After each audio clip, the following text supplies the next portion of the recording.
Hey there, it is Rachel Bailey. And in this week's podcast, I talked about why punishment doesn't tend to give us the long-term positive results we want it to and what we can do instead. And in this video, I want to give you a little bit of a different twist on punishment in case you are someone that either finds that punishment doesn't work or it just doesn't feel good and you want to find alternative ways to motivate responsible behavior in your kids. Now, when we punish, most of the time, this is really coming from a good place. We think that if we punish our children, if we make them feel bad enough for behavior, then they'll stop doing that behavior.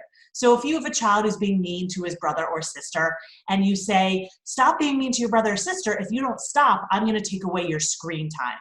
The idea is that we hope that if the child has their screen time taken away, it's going to feel bad enough that the next time they're not going to be mean to their brother or sister.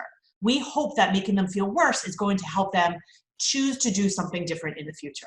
And this comes from the idea of operant conditioning. So if anyone has ever taken a Psychology 101 class, this concept of operant conditioning is basically the idea that when you reward a behavior, that behavior is more likely to continue. And when you punish a behavior, that behavior is more likely to stop. And this is absolutely true on a simplistic level. But this simple model of operant conditioning doesn't actually take one important variable into account.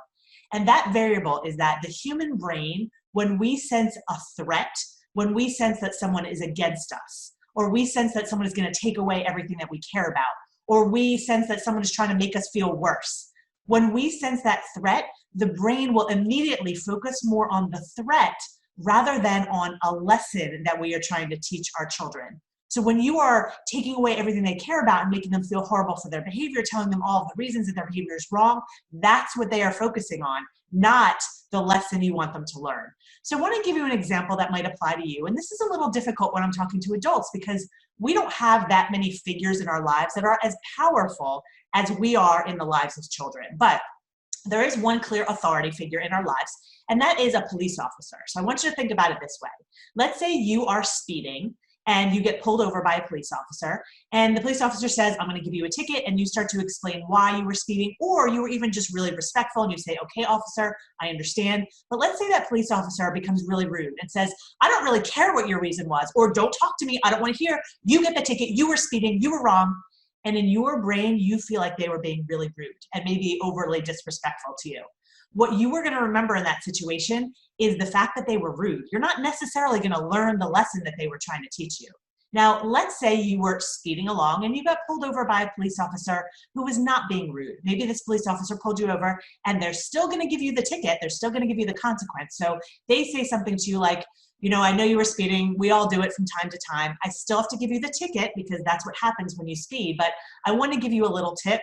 Just remember to have your Google Maps or Waze up because it will blink, it will flash a light when you're starting to speed, and that might help you remember not to speed the next time. So this police officer was more respectful. They were giving you a tip or tool to help you do better next time. Now here's what's going to happen for you. The next time you're on that same road and you're tempted to speed, if you think the police officer was being rude and disrespectful, that is what you are going to remember. But if you feel like that police officer was on your side and maybe they even gave you a tip to use, you are much more likely to learn the lesson and even use the strategy that they suggested to you. So what does all this have to do with you and punishing your child? What you want to remember is if your child is doing something wrong, of course you're going to address that behavior. But if you approach them as someone that is against them, that is not on their side, someone that wants to take away everything they care about, that wants to tell them how horrible their behavior is, that is what is going to compute in their brain, not the lesson you want them to learn. So what do you do instead? Do you be nice to your kids all the time and ignore what they're doing? Absolutely not. But when you approach them, if you approach them from a place of they're doing something that needs to change, but I need to help them.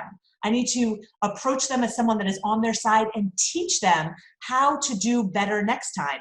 Give them the tools to do better. When you approach your child that way, they are so much more likely to change their behavior in the future.